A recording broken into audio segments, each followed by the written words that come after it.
आणि आता एक मोठी बातमी आहे। अमल महाडिक आणि सतेज पाटील यांच्यामध्ये पहिल्यांदाच एकमत झालेलं आहे। दोघांनी एकत्र येत पालकमंत्री प्रकाश आबिटकर यांच्या समोर निवेदन दिलेलं आहे। कोल्हापूर विमानतळाजवळचा रस्ता बंद केल्याने पर्यायी रस्ता तातडीने या ठिकाणी करावा अशी मागणी दोघांनी केली असल्याचं दिसतंय। तर सतेज पाटलांनी ऋतुराज पाटलांचा फंड रस्त्याला दिल्याची माहिती आहे। दरम्यान अमल महाडिक आणि सतेज पाटील एकत्र आल्याने कोल्हापूरमध्ये चर्चांना सुद्धा उधाण आलं असल्याचं दिसतंय। त्यामुळे पुन्हा एकदा राजकीय भूकंप घडणार का हे बघणं अतिशय महत्त्वाचं असेल। कोल्हापूरमधलं राजकीय वातावरण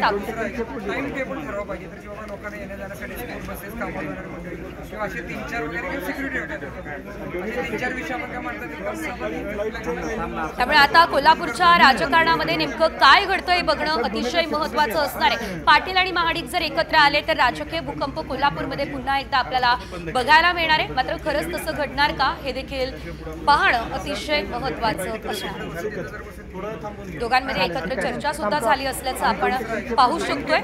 त्या दरम्यानचीच या चर्चेची ही दृश्य आपण आपल्या टेलिव्हिजन स्क्रीनवर बघतो।